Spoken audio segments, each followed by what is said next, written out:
Fala pessoal, tudo certo? Eu sou o professor Gustavo Ferreira. E eu sou o professor Gustavo Batista. E esse é o fascinante mundo do sensoriamento remoto. O maior podcast em língua portuguesa de geotecnologias e sensoriamento remoto do mundo. Olá, nós estamos começando mais um episódio do podcast O Fascinante Mundo do Sensoriamento Remoto. Hoje, episódio 213, e nós vamos falar um pouco sobre a história do radar. Um pouco dessa história, contextualizar. Por quê? Porque nós vamos, nessas próximas 3 semanas, né, esse episódio está indo ao ar dia 12 de fevereiro, a gente vai fazer um evento no início de março, e nas próximas 3 semanas nós vamos falar um pouco sobre radar. Nós temos uma série aqui com 14 episódios em que a gente detalha muito bem radar. Não é o nosso intuito. Nós fizemos isso quando lançamos o PDI-SAR, para a gente criar um nivelamento, mas agora a gente vai fazer uma contextualização histórica, falar um pouco sobre conceitos, sobre aplicações, e o evento também será nessa linha, para que as pessoas tenham um primeiro contato. A ideia é que tenhamos aí os primeiros passos em radar. E para isso, nós vamos fazer, então, 3 episódios dessa forma. Ainda não vamos divulgar nem as datas, nem o nome do evento, mas será um evento gratuito, aberto, e também será o evento de lançamento da nova turma do PDI-SAR, Processamento de Imagens de Radar de Abertura Sintética, que é a melhor e mais completa formação de processamento de imagens SAR que existe no mercado, na internet, em português. Tá? Esse curso foi montado por mim e pelo professor Gustavo Ferreira com muito carinho, foram vários meses de estruturação, foi lançado o ano passado, é um sucesso, tem um monte de gente se apropriando de radar, porque cada vez mais esse tipo de dado tem estado disponível e cada vez mais as pessoas têm utilizado esse tipo de dado, certo? Então, passando a bola aqui para o meu amigo Gustavo Ferreira. Tudo bem, Gustavão? Como é que você está? Falei, professor, tudo certo. Bom, a gente no episódio passado a gente estava fazendo uma curvinha para entrar nessa reta, né, do lançamento aí da nova turma do PDI-SAR, né, que é, assim, de longe uma das formações que a gente mais gosta, né, um tema que a gente gosta muito, né, de tratar. E ver que está tendo resultado, né? Quando fizemos o workshop há umas semanas aí, o pessoal veio atrás do workshop e perguntando já da turma. Tipo, cara, vai abrir a turma e tal, do PDI-SAR também, porque eu estou só esperando abrir para entrar, porque eu quero aprender sobre isso. Então é muito legal saber que está tendo esse engajamento por parte das pessoas, não de correr atrás da gente ou da formação específica, mas o simples interesse por estudar esse tópico, né, já é muito importante. A gente vai, ao final aqui da nossa conversa, a gente vai falar um pouquinho do quão integrado está, né, o radar hoje em todas as soluções que a gente vê a nível, principalmente global, né? Perfeito. Enfim, os datasets e tudo. E é legal a gente trazer um contexto histórico, né? Enfim, a gente vai ver que alguns pontos são bem comuns, né, dentro do sensoriamento remoto, principalmente a herança militar, né? Então, a maioria das coisas aqui no nosso contexto surge da necessidade militar, né? Assim como o sistema de posicionamento global, né? O radar não é diferente. O próprio sistema de imageamento óptico também, né? Porque, veja, antigamente você não tinha... Era muito escasso o conhecimento sobre o território de outras nações, né? Enfim, principalmente aqueles que não divulgavam, não documentavam absolutamente nada. E aí você ter a possibilidade de lançar uma plataforma em órbita e obter imagens do planeta inteiro, sem você precisar de autorização de ninguém, né? Exato. Isso escala essa parte militar de forma exponencial. Então, agora você sabe exatamente, né, a depender das resoluções que a gente já tratou disso em outros episódios, né, você sabe exatamente o que as pessoas estão fazendo, onde elas estão, onde tem estruturas sensíveis, né, infraestruturas sensíveis. Então, e o radar surge né, muito nessa pegada aí, né? O próprio termo já sugere a detecção de alvos, né? Então, assim, a gente vai tratar um pouquinho desse histórico, é um histórico muito interessante, ele é muito conectado, né, assim como todo o sensoramento remoto, ele é muito conectado com a física, né, com a disciplina física, então é muito importante que as pessoas tenham essa consciência, não precisa ser físico para entender radar, mas precisa estudar um pouquinho de física, sim. Às vezes isso gera um certo, né, medo aí de aprender, é bem parecido com o da programação também, né?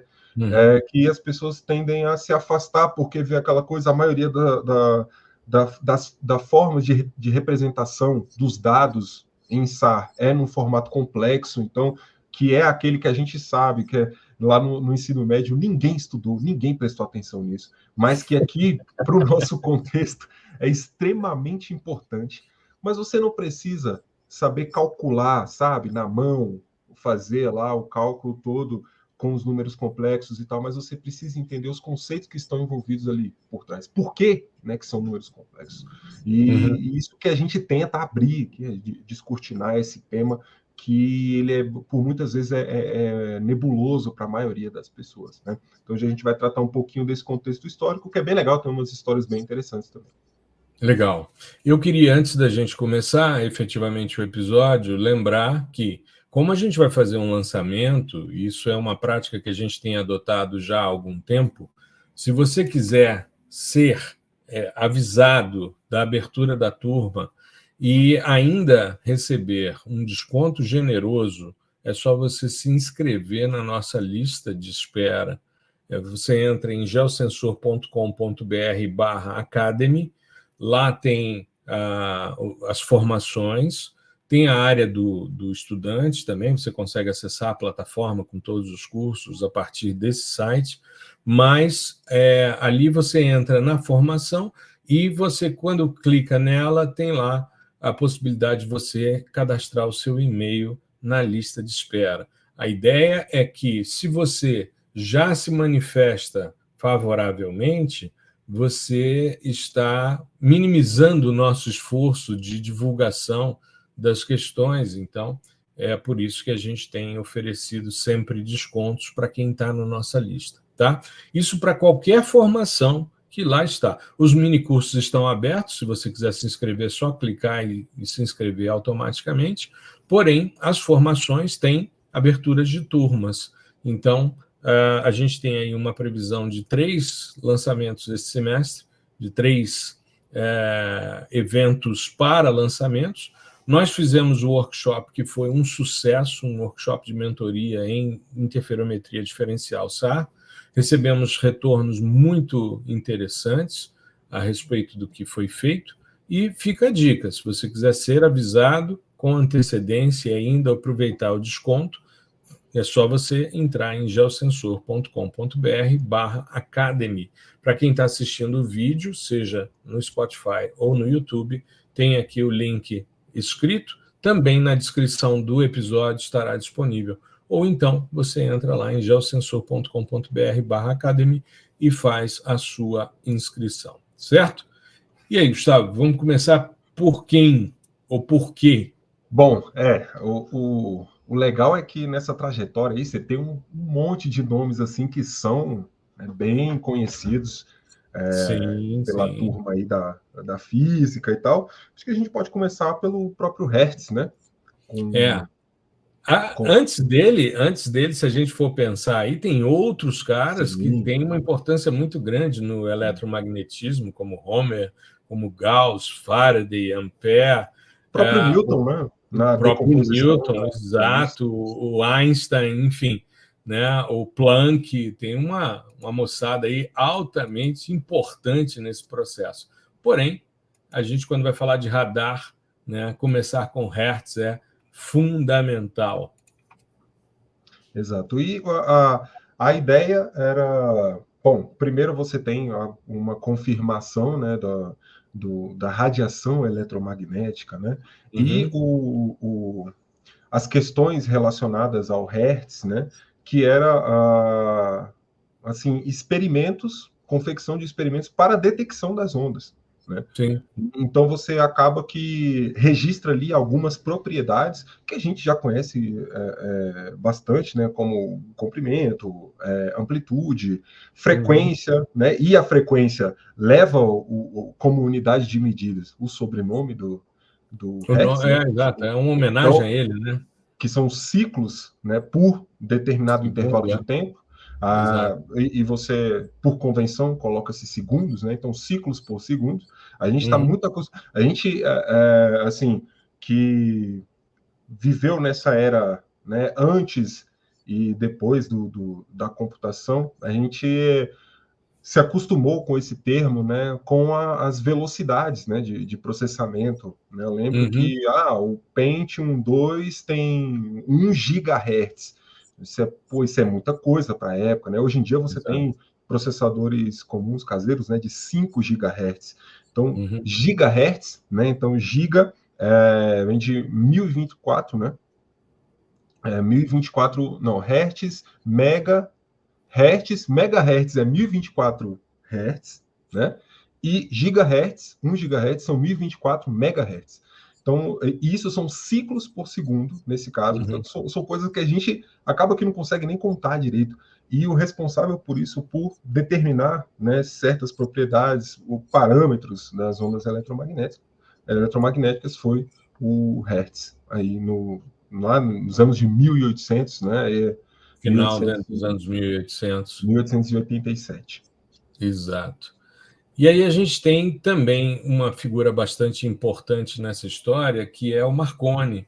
Ele é inventor do primeiro sistema prático de telegrafia sem fios, né? Ele tinha um sistema de circuito simples e um circuito de dois circuitos de antenas, né, para detecção dessa telegrafia. E essa lógica do radar, que é uma detecção de sinal por rádio, né, vem muito dessa lógica do experimento do Marconi, né, de você utilizar ondas de rádio, né, um comprimento maior do que as microondas, né, aí uma frequência muito menor, mas a possibilidade de você fazer transmissões à distância e sem fio.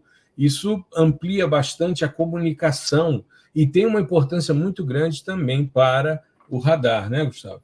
Sim, o princípio, né, é basicamente o mesmo. Você tem que ter um gerador de ondas, né, de uma onda específica, um comprimento específico. Aqui, ondas de rádio, a gente está falando de comprimentos quilométricos, né?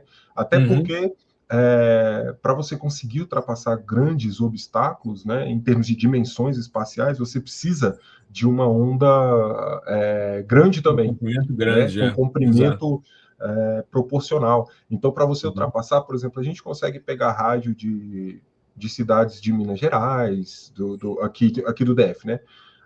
Aqui do Goiás, que estão a 200 quilômetros, a 100 quilômetros de distância, com facilidade, né? Sem interferências, porque essas ondas não encontram nenhum obstáculo que tenha as dimensões que o comprimento de onda tem. Porque se, por exemplo, eu emitisse uma onda para a comunicação que ela tivesse 50 centímetros de comprimento de onda, e eu encontrasse, né, uma parede, alguma coisa que tivesse as mesmas dimensões dessa onda, a onda ia interagir com esse material e eu não ia ter a propagação dela para além desse material, né, que é o que acontece quando a gente tem comprimentos de onda, por exemplo, de radar, que são muito parecidos com as dimensões de alguns cristais de gelo, né, que estão na atmosfera em grandes eventos de chuva, né? Então a gente acaba tendo o retorno da informação desse obstáculo e não, né, a propagação dessa onda para frente. E o mecanismo é muito parecido com o que a gente tem hoje.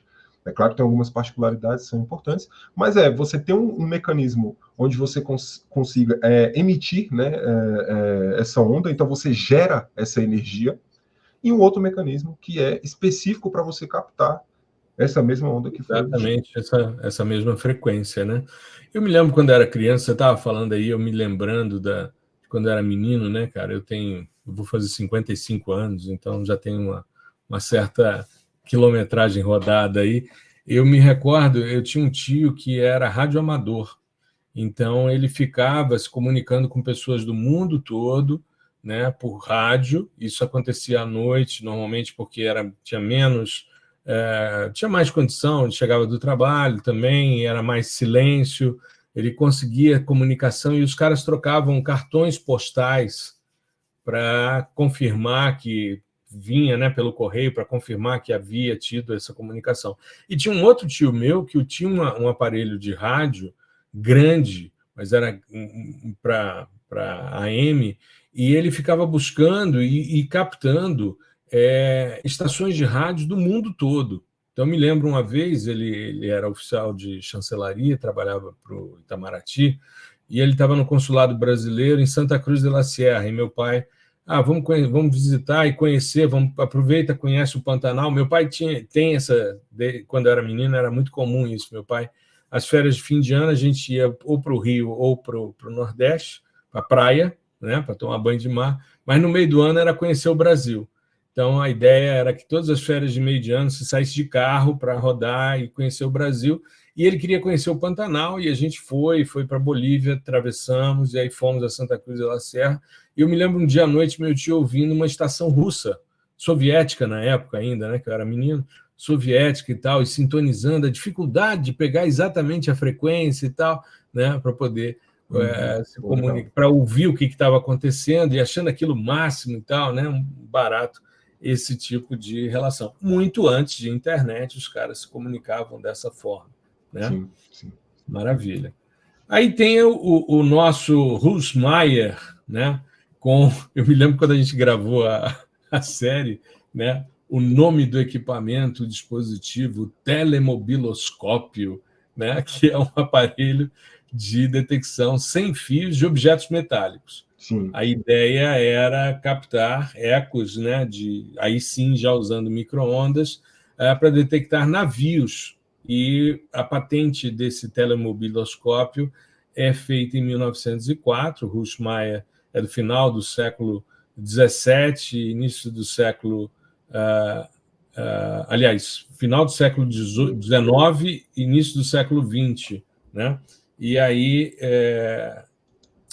repetindo, o Husmeier, né, ele é um cara que oscila aí entre o final do século XIX e falece já no século XX. Né? Em 1904, ele patenteia esse equipamento, que era justamente mandar o pulso de micro-ondas, captar o eco de um objeto metálico e perceber as distâncias, ou seja, detecção desse tipo de alvo, que é o princípio do radar. Né? Sim, sim. E aí tem ligação direta com uma questão também do radar que muita gente ainda tem dúvidas, né? Na verdade, ela é meio nebulosa mesmo, que é a questão das propriedades elétricas, né? Mais especificamente a constante de elétrica. Então, quando a gente está falando o radar, essa região das micro-ondas que a gente utiliza para fazer esse tipo de trabalho, ela tem uma ligação muito forte com essas características elétricas dos materiais, né? Uhum. E quando você vai para a física, no radar, principalmente no nosso aqui de imageamento, a gente está interessado mais numa coisa chamada permissividade elétrica relativa, né? E essa permissividade, ela é representada, olha aí, por um número complexo. E a parte real desse número complexo é a tal da constante dielétrica, que a gente ouve tanto falar.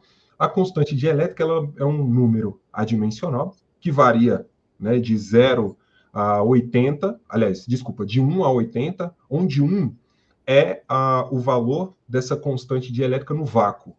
Aí no ar, quando você muda o próximo já o ar, é 1,00000, aí mudam os númerozinhos no final, mas é bem parecido, né, com o vácuo. A água é o que está bem próximo do 80, cerca de 75, valores, né? 77, e isso dá para a gente já uma intuição sobre o telemobiloscópio. Por que alvos metálicos? Quando você está na água, por exemplo, quando você pega uma imagem de radar que tem um corpo d'água, ele está bem escuro. Uhum. E ali você tem a transição de dois materiais, o ar e a água, né? Então você tem um material que tem uma constante muito baixa, que é o ar, né, próximo a 1, e um outro material logo abaixo que tem uma constante muito elevada, 80. E essa transição, ela faz com que não haja uma interação em termos de de propagação dessa onda nesse material, nesse alvo, que é a água, então acaba ocorrendo o efeito de espelhamento, né? E você tem a onda, ela sai do sensor, bate na água e volta na direção oposta ao sensor. Por isso que não há retorno do sensor e a água fica na cor escura. Agora, objetos metálicos, o alumínio, ele tem uma constante por volta de 7, 8. Né? Então, é um valor onde você já vai ter... Extremamente alto, né? Isso, e ele está próximo do ar. Né? Que isso tem uma relação também, de você propagar essa onda entre dois materiais, e se essa diferença de constante for muito alta, você tende a não ter tanta interação assim no segundo material. Né? Agora, como você tem essa diferença menor, né, de 1 para 7, para 6, no caso do alumínio, né, então você tem um retorno muito forte. É claro, isso aliado também à própria orientação e à estrutura dos elementos que compõem, né, esse material, que ajudam o espalhamento, né, ocorrer o retroespalhamento no sentido do sensor, você destaca muito mais os alvos. Então, na imagem, a gente está acostumado a ver um barco ou uma ponte, algo que tem estrutura metálica, um pixel extremamente brilhante, né, um pixel branco. No caso aqui, não teria pixel, né, porque não era imagiado ainda na época do telemobiloscópio, mas você tinha um retorno de sinal muito alto, que indicava que, opa, aqui tem um material metálico. Mas isso era só porque se conheciam as propriedades elétricas dos materiais e sabiam de todas essas questões de mudanças, né, de permissividade entre os materiais. Tem uma questão, a gente falando sobre esse aspecto da influência militar, né, essa necessidade de você detectar navios, aviões, né? A Segunda Guerra Mundial teve uma importância muito grande nesse processo, né? Tanto que o termo radar ele é usado pela primeira vez pela Marinha dos Estados Unidos, isso em 1940, e a gente tem aí um evento bastante importante, que foi a experiência da Venturi, que foi conduzida pelo Robert Watson Watt, né, que foi o cara que desenvolveu um equipamento que é o princípio do radar pulsado. A gente quando a gente fala sobre tipos de radar, né, fundamentos de radar, a gente mostra a diferença entre o radar pulsado e o sinal chirp. Mas esse experimento da Venturi, que foi em fevereiro de 1935, 2 antenas de recepção foram colocadas a 10 quilômetros de distância uma da outra, né? E havia um receptor e um osciloscópio colocado numa van, né? Numa van de entrega. E o que aconteceu? Enquanto eles estavam fazendo esse experimento, havia um avião bombardeiro que estava contornando, né, voando ao redor do local.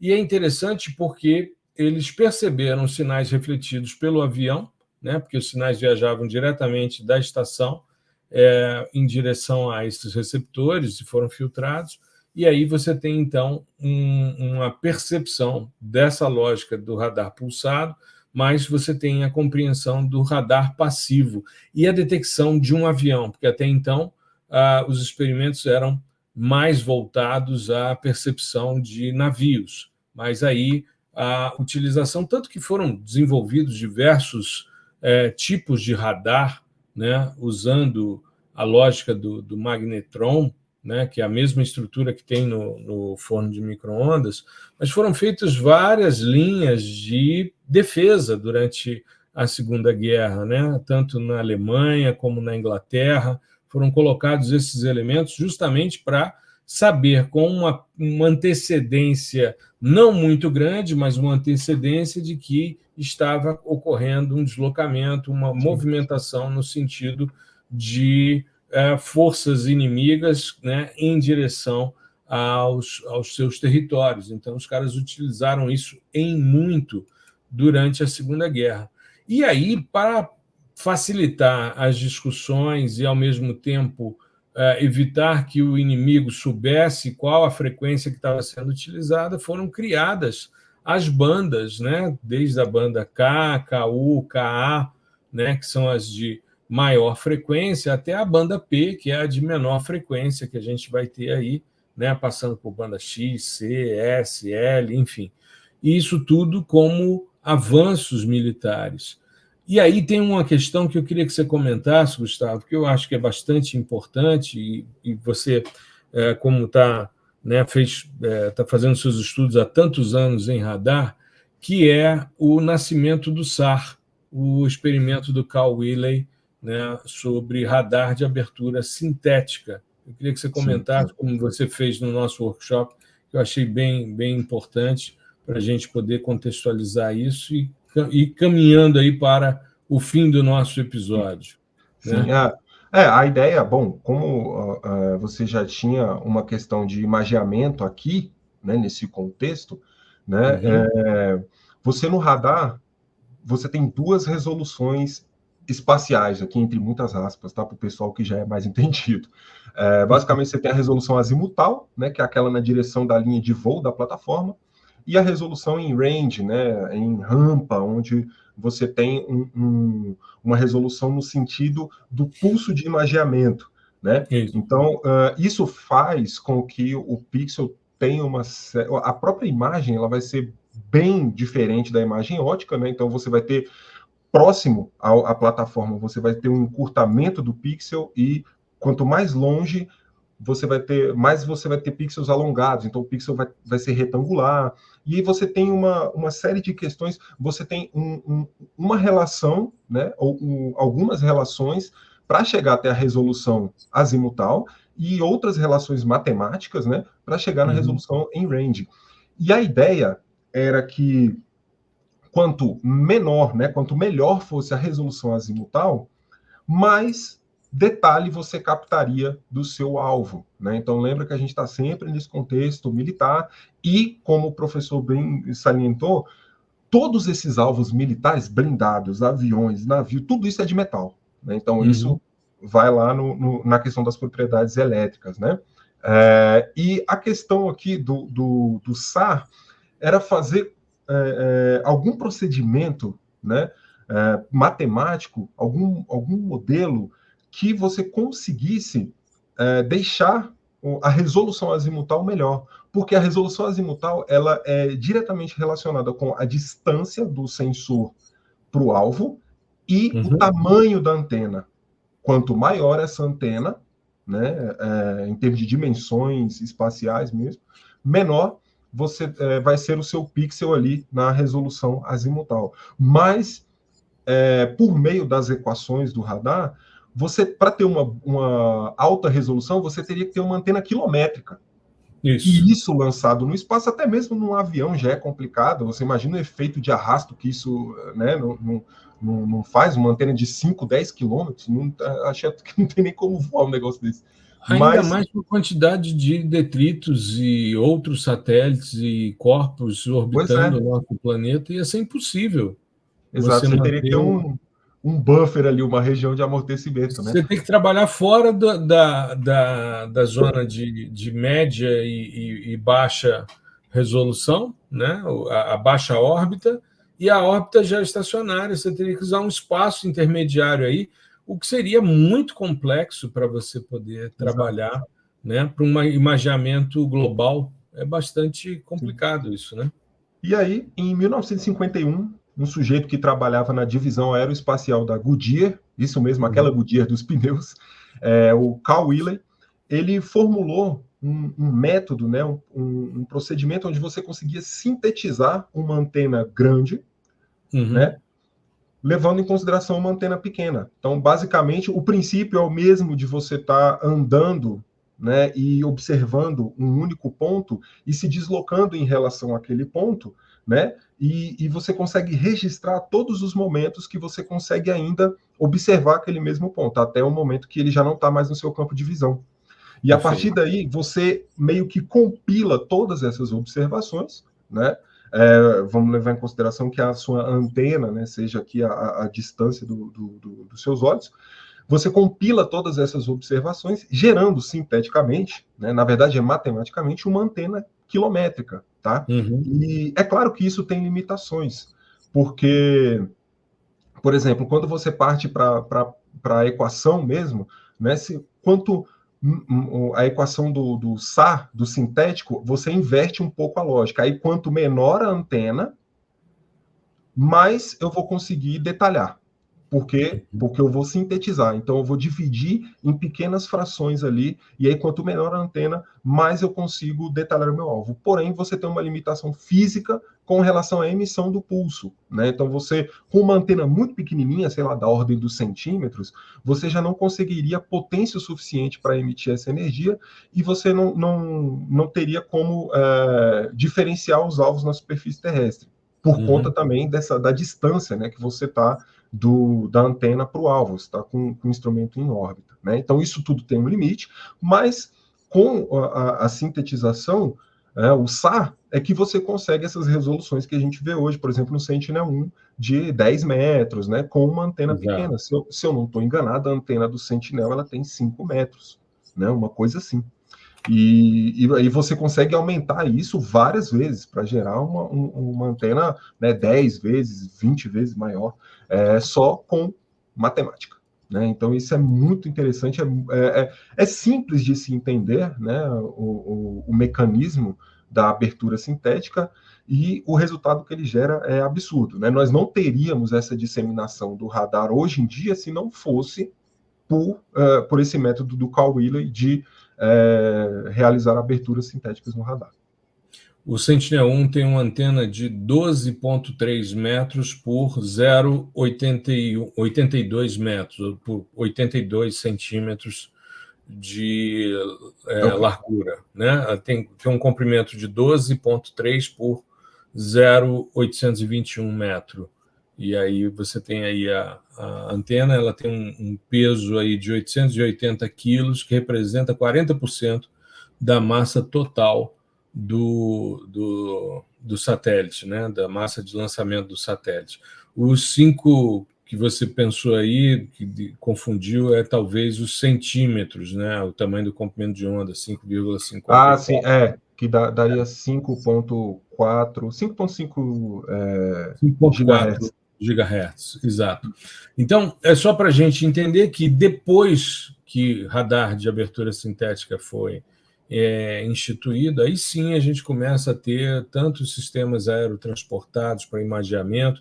Aí a gente tem Radan Brasil, já fizemos um episódio específico com o Mário, que foi da equipe do Radan de Geologia, né?